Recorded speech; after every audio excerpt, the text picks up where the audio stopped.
Bye. Hey guys, today's story is Abandoned by Disney by SlimeBeast. Some of you may have heard that the Disney Corporation is responsible for at least one real, live ghost town. Disney built the Treasure Island Resort in Baker's Bay in the Bahamas. It didn't start as a ghost town. Disney's cruise ships would actually stop at the resort and leave tourists there to relax in luxury. This is a fact. Look it up. Disney blew $30 million on the place. Yes, $30 million. Then, they simply abandoned it. Disney blamed the shallow waters, too shallow for their ships to safely operate. And there was even blame cast on the workers, saying that since they were from the Bahamas, they were too lazy to work on a regular schedule. That's where the factual nature of their story ends. It wasn't because of sand. And it obviously wasn't because foreigners are lazy. Both are convenient excuses. No, I sincerely doubt those reasons were legitimate. Why don't I buy the official story? Because of Malgi's Palace. Near the beachside city of Emerald Isle in North Carolina, Disney began construction of Malgi's Palace in the late 1990s. The concept was a jungle-themed resort with a large, you guessed it, palace in the center of the whole thing. If you're unfamiliar with the character of Malgi, then you might better remember the story, The Jungle Book. If you haven't seen it anywhere else, you either A, didn't have a childhood, or B, you'd know it as a Disney cartoon from decades past. Malgi is an abandoned child in the jungle, essentially raised by animals and simultaneously threatened or pursued by other animals. Malgi's Palace was a controversial undertaking from the start. Disney bought up a ton of high-priced land for the project, and there was actually a scandal surrounding some of the purchases. The local government claimed immediate domain on people's homes, then turned around and sold the properties to Disney. At one point, a home that had just been constructed was immediately condemned with little to no explanation. The land grabbed by the government was supposedly for some fictional highway project. Knowing full well what was going on, people started calling it Mickey Mouse Highway. Then, there was the concept art. A group of stuffed shirts from Disney Co. actually held a city meeting. They intended to sell everyone on how lucrative this project was going to be for everyone. When they showed the concept art, this gigantic Indian palace, surrounded by jungles, staffed with men and women in loincloths and tribal gear, well, suffice to say everyone flipped their shit. We're talking about a large Indian palace, jungle and loincloths, not only in the center of a relatively wealthy area, but also a somewhat xenophobic area of the southern USA. It was a questionable mix at that point in history. One member of the crowd tried to storm the stage, but he was quickly subdued by security after he managed to break one of the presentation boards over his knee. The houses were razed, the land was cleared, and there wasn't a damn thing anyone could do or say about it. Local TV and newspapers were against the resort at the beginning, but some insane connection between Disney's media holdings and the local venues came into play, and their opinions turned on a dime. So, anyway, Treasure Island, the Bahamas. Disney sunk those millions in and then split. The same thing happened with Malgi's Palace. Construction was complete. Visitors actually stayed at the resort.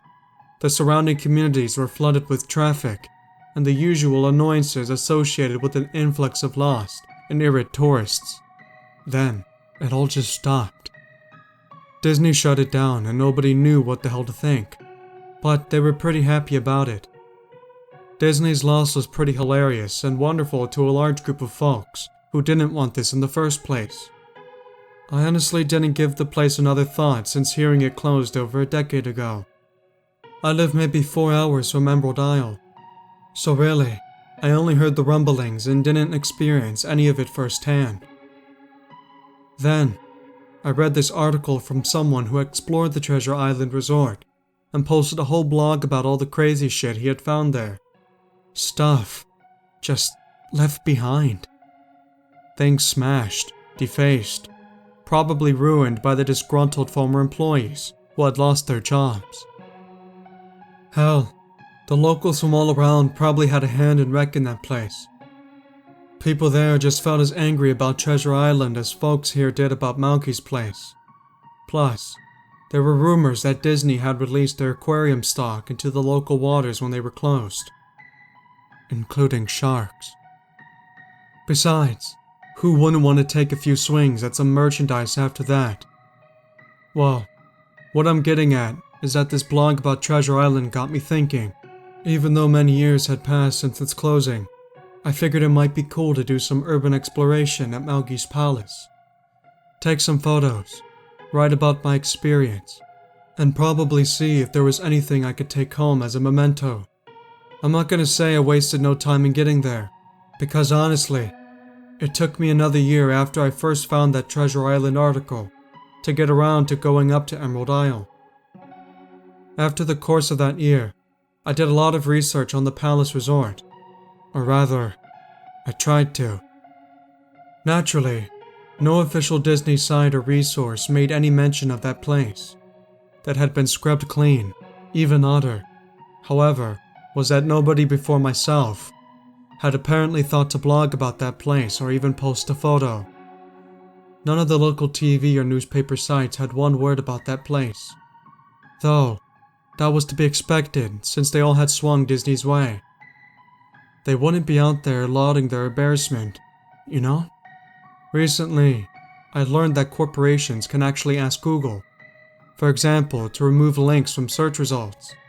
Basically, for no good reason. Looking back, it's probably not that nobody spoke of the resort, but rather their words were made inaccessible. So in the end, I could barely find the place. All I had to go on was an old as hell map I'd received in the mail back in the 90s. It was a promotional item sent out to people who had recently been to Disney World, and I guess since I had been there in the late 90s, that was recent. I didn't really intend to hang on to it. It just got shoved in with my books and comics from my childhood. I'd only remember it months into my research, and even then, it took me another few weeks to locate the storage bin my parents had shoved it all into, but I did find it. Locals were no help, as most were transplants who had moved to the beach in recent years, or old residents who just sneered at me and made rude gestures the second I managed to say, "Where would I find Malgies?" The drive took me through an oddly long corridor of overgrowth. Tropical plants that had run rampant and overpopulated the area, mixed with native species of flora that actually belonged there and had tried to reclaim the land. I was in awe when I reached the front gates of the resort. Tremendous, monolithic wooden gates whose supports to either side looked like they must have been cut from giant sequoias. The gate itself had been gouged in several places by woodpeckers and eaten away at the base by burrowing insects. Hanging on the gate was a sheet of metal, some random scrap, with hand-painted letters scrawled in black. Abandoned by Disney. Clearly, the handiwork of some past local, or an employee who wanted to make some small protest. The gates were open enough to walk through, but not drive, so grabbing my digital camera and the map, whose flip side showed a layout of the resort, I then set off on foot. The inner grounds of the place were just as overgrown as the entryway. Palm trees stood untended and ragged among piles of their own coconuts. Banana plants similarly stood in their own stinking, bud-riddled refuse.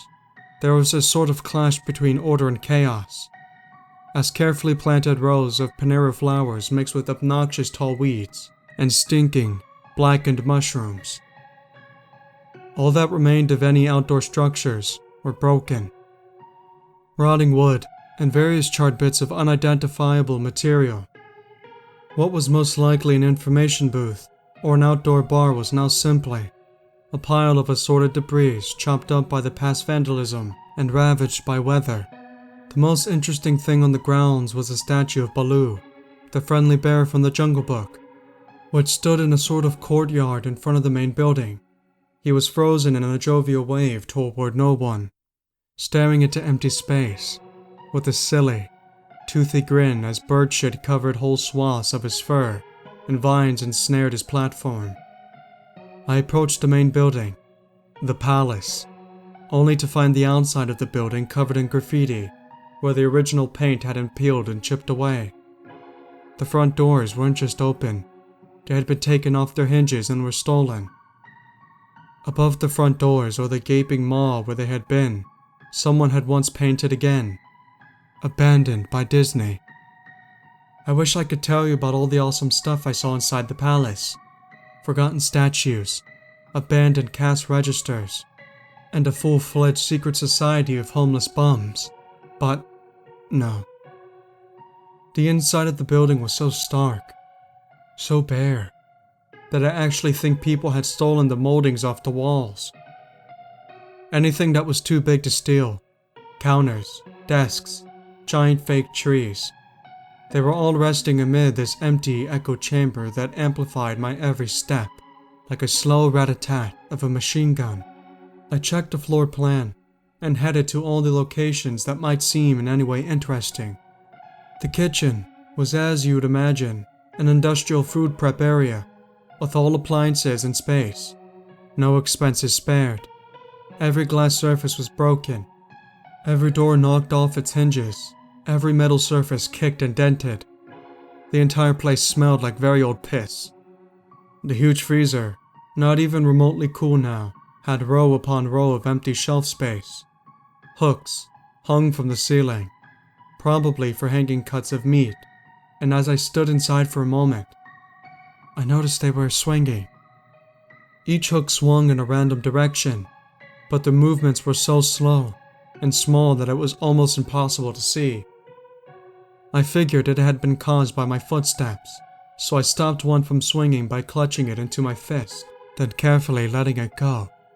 But within seconds, it started to swing once more again. The bathrooms were in much the same state as the rest of the place. Someone had smashed each porcelain commode with coconuts and other implements. There was about a half-inch of rancid, stinking standard water on the floor, so I didn't stay there very long. What's odd is that the toilets and the sinks all dripped, leaked, or just ran freely.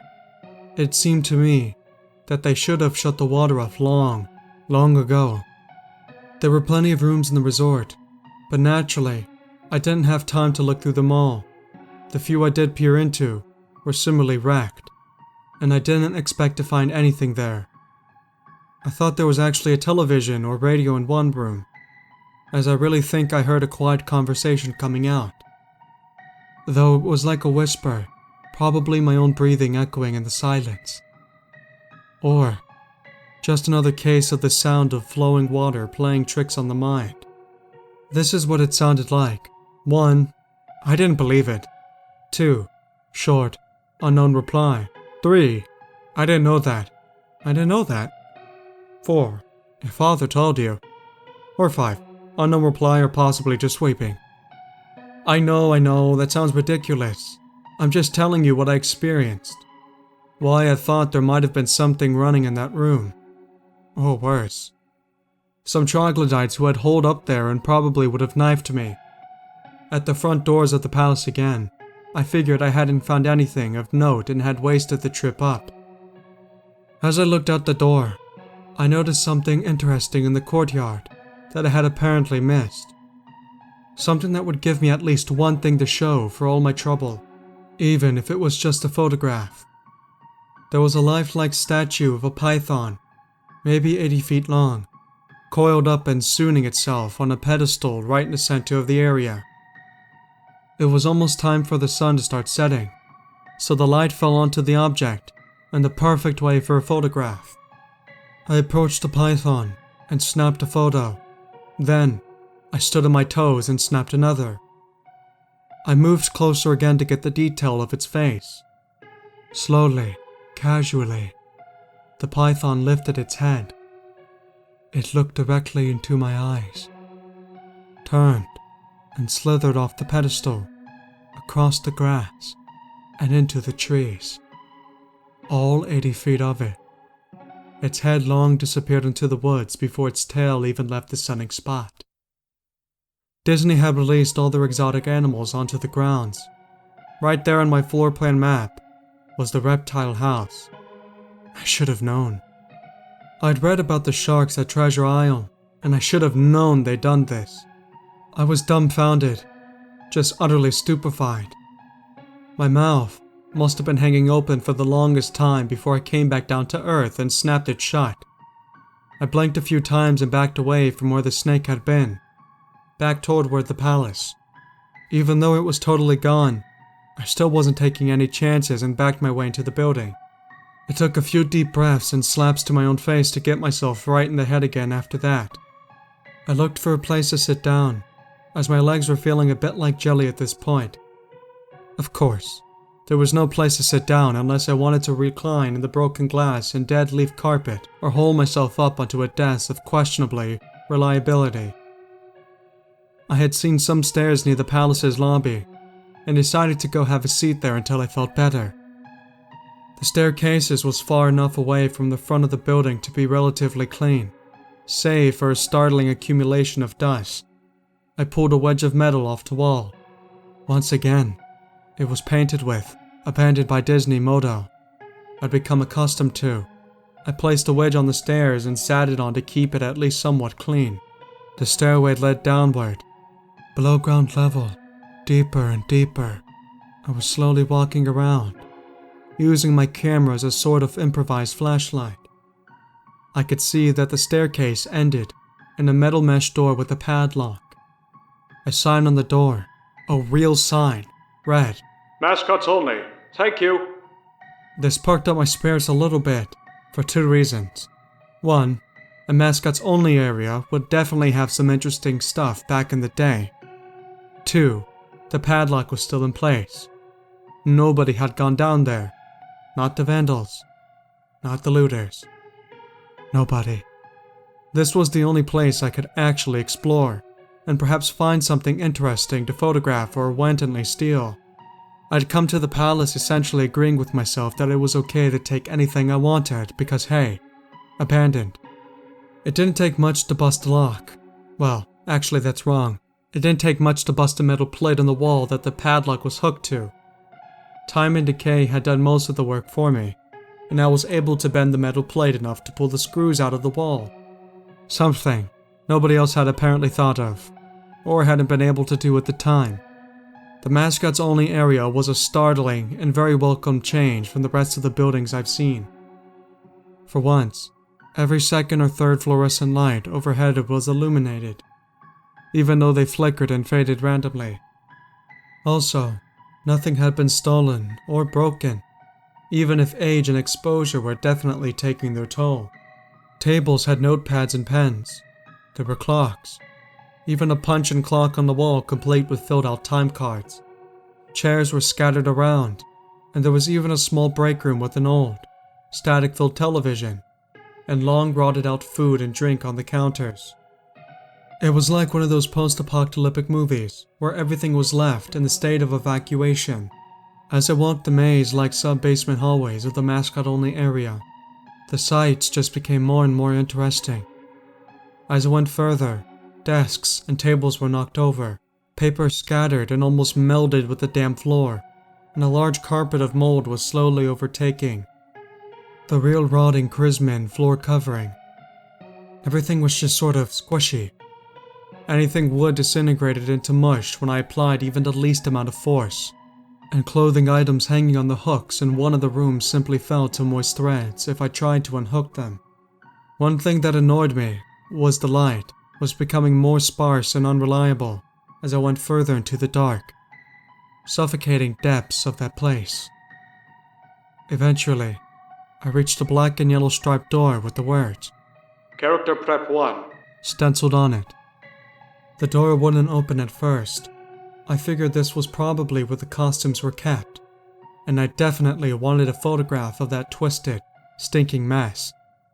Try as I might, whatever angle or trick I tried, the door wouldn't budge. That is, until I gave up and started to walk away. That was when there was a slight popping sound and the door creaked open slowly. Inside the room was completely dark, pitch black. I used the camera flash to look for a light switch in the wall by the door, but there was nothing. As I made my search, I was jarred out of my sense of excitement by a loud, electrical buzz. Rows of lights overhead suddenly flashed to life, flickering and fading in and out like the rest I had passed. It just took a second for my eyes to adjust, and it seemed like the light was going to just keep getting brighter until all the bulbs exploded. But just when I thought it would reach that critical stage, the lights dimmed a bit and steadied. The room was exactly as I had pictured it. Various Disney costumes hung on the walls, fully put together like strange cartoon cadavers hung from invisible nooses. There was an entire rack of loincloths and native clothes on hangers toward the back. What I found odd, and what I wanted to photograph right away, was a Mickey Mouse costume at the center of the room. Unlike the other costumes, it was laying on its back in the center of the floor like a murder victim. The fur in the costume was rotten and shedding, creating bare patches. What was even odder, however, was the coloring of the costume. It was like a photo negative of the actual Mickey Mouse. Black where he should have been white, and white where he should be black. His normally red overalls were light blue. The sight was off-putting enough that I had actually put off photographing the thing until last. I took a picture of the costumes hanging on the walls. Upward angles, downward angles, side shots to show an entire row of frozen, putrid cartoon faces, some with plastic eyes missing. Then, I decided to stage a shot, just one of the bedraggled character heads on the slick, grimy floor. I reached for the headpiece of a Donald Duck costume and carefully removed it so the thing wouldn't fall apart in my hands. As I looked into the face of the wide-eyed, moldering head, a loud clattering sound made me jump with fright. I looked down at my feet, and there between my shoes was a human skull. It had fallen out of the mascot's head and shattered into pieces at my feet. Only the empty face and lower jaw remained, staring up at me. I dropped the duck's head immediately, as you'd expect, and moved for the door. As I stood in the doorway, I looked back to the skull on the floor. I had to take a picture of it, you know? I had to, for any number of reasons that may seem silly, but only if you don't think it through. I need proof of what happened, especially if Disney was going to somehow make this go away. I had no doubt in my mind, right from the start, that even if it was just a gross negligence, Disney was responsible for this. That's when Mickey, the photo negative, opposite Mickey in the middle of the floor, started to get up. First sitting up, then climbing to its feet. The Mickey Mouse costume, or whoever was inside of it, stood there at the center of the room. Its fake face, just staring directly at me, as I mumbled, No, over and over.